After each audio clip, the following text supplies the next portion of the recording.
Raw hit the airways Monday night for the final go-home show before Wrestlepalooza this weekend. John Cena's final appearance before his marquee match against Brock Lesnar and one last face-to-face featuring CM Punk, AJ Lee, Seth freaking Rollins and Becky Lynch headlined the broadcast. And yeah, we kicked things off with that John Cena appearance. He fed off the energy in his hometown crowd in Springfield, Massachusetts on Monday night, kicking the show off with a fiery promo directed at Brock and their match at Wrestlepalooza. He admitted to fearing Lesnar, adding that he could very well fail, but explained they will never back down or quit. He found his suplex city and I'm still standing. He warned Lesnar before wrapping up his promo to the delight of the universe. Yeah, a pretty fun promo. Cena in his hometown. The crowd was electric. Good start to Raw. Before we got Lyra Valkyria versus Roxanne Perez. 1 week after Perez provided the distraction that cost Valkyria the match against Rodriguez.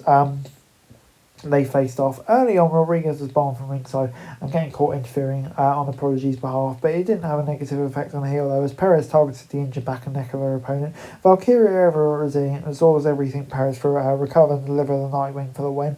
The Judgment Day duo attacked the victor after Baldo, punishing her for the win until Bayley made her return and cleared the ring of the heels. She incorporated elements of her NXT persona before appearing to hesitate momentarily. Shaking off, she hit the ringside area, hugging and kissing everyone, even Corey Graves. And yeah, I'm intrigued by this Bayley storyline low-key, and I'm very looking forward to seeing having Hugger Bayley back. 6 out of 10. The latest rivalry in the Penta and New Day saw the Mask Luchador face off against Kofi. Interference early from Waller and Xavier was at ringside, allowed the heels to seize control of the match, entering the commercial break. Back from the timeout, Penta rallied, taking the fight to the Kingston as the crowds of New Day sucks rained down from the crowds. The back and forth continued. Penta kicked Woods off the apron as Graves put on commentary, re-aggravated neck injury. Seconds later, he delivered a Mexican destroyer for the crowd-pleasing victory. I'll give it a 5 out of 10. It didn't really feel like a particularly substantive catcher, but it was alright. I'll give it a 5 out of 10. Next up, we saw CM Punk and AJ Lee and Becky Lynch and Seth Rollins come face to face. The latter duo interrupted the heels to a big ovation, and chants of AJ's husband poured from the stands as Punk took a back seat to his wife. The best in the world questioned whether the champs would set their egos aside and present a united front. Rollins told Punk that Lee is the best decision he ever made in his entire life. Inserting her in the feud though was the worst thing he could have done. Lee said he would not be there if Rollins had not used Lynch as his personal bodyguard, to which the man questioned how healthy her previously injured neck was. That led to a big argument. Lee came fighting back. Rollins tried to show the seeds of attention, but it didn't work. He ate a slap for that, and his eyes bulged in disbelief. Lynch refused to fight Lee, walking out on Rollins, leaving the champ to flee from Punk. Lynch re-entered the ring, delivered a manhandle slam to Lee, and slammed Punk to wrap up the segment. Yeah, good little teamwork there, disguising it. But yeah, I thought it worked really nicely, and I'm so excited to see AJ Lee back in the ring, and this kind of reinforced it.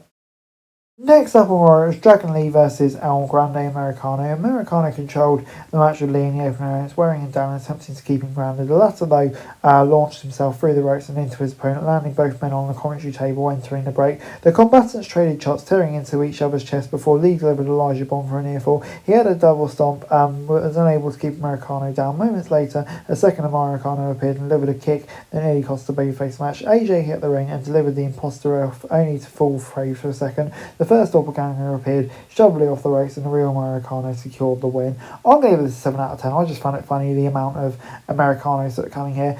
Couldn't keep up. But yeah, very good stuff. 7 out of 10. We then got Stephanie Vaquer versus Kairi Sane squaring off. The Primera controlled the action, entering the commercial, downing the Pirate Princess with a double stomp in the apron. Afterwards, number one contender continued her attack, delivering the Meteor into the corner and setting her up for the SVB. Sane escaped and took her opponent down, delivering an elbow into her chest in the corner. Vaquer cut off an insane elbow, but ate a double stomp for her troubles. The babyface rallied with a double screw leg drop, adding a taunt to the floor that wiped out her opponent when Oscar then followed up with the Devil's Kiss. The SVB followed Vaquer, secured the victory. After the match, Oscar teased entering the ring, but Io Sky interjected herself. She argued with her friend until the Empress of Tomorrow exited, then stood face to face for a Wrestlepalooza opponent. I liked it, furthering the story on different fronts. So yeah, it worked quite well. 7 out of 10. Before we got LA Knight and Jimmy Uso versus Bron Breakker and Bronson Reed in the main event. The Babyfaces fared well early on, but yeah, it wasn't easy teaming against Breakker and Reed for the first time. Big Jim on the defensive for most of the bout, finally created separation and made the tag tonight. The Megastar exploded into the match, drawing a huge ovation. Knight delivered a top rope elbow drop, and Uso followed with a big splash to Reed, but Breakker broke up the referee's count to save the match. The Badass added a shoulder tackle, added on the floor that wiped Knight out, and allowed Reed to deliver the jagged edge to earn a win over Uso. After the match, Breakker delivered a spear that grounded Jimmy just before Jay hit the ring with a steel chair to make the save. He cleared the heels out of the ring, checked on his brother before Knight re-entered the square circle, grabbed the chair and feigned hitting him. He dropped it after and shook Jay's hand before dropping him with a blunt force trauma, revenge for his rival spear a week ago. Yeah, I mean, it's an intriguing little angle and how it would all play out in a tag match Saturday. I think I still got questions over it. So yeah, I was intrigued by it. It's kind of a predictable ending. I'll give it a 6 out of 10. Overall, Raw this week gets 7 out of 10 from me. I thought, yeah, this was a pretty decent go-home show for Raw. Definitely covered kind of all of the main matches on the card. And I think, yeah, there is some definitely intriguing angles going to the show. The first Wrestlepalooza seems like it's going to be a big one. Lots of intriguing matches. And yeah, I have to say, I'm really looking forward to it. So it gets a 7 out of 10 from me. That's it for this video. Thanks very much for watching. Remember to like, share, subscribe. Follow us on our socials. Link in the description below for daily wrestling news, meme and content. Subscribe to our other channels on screen right now. That'd be greatly appreciated. Thanks very much for watching. Peace out.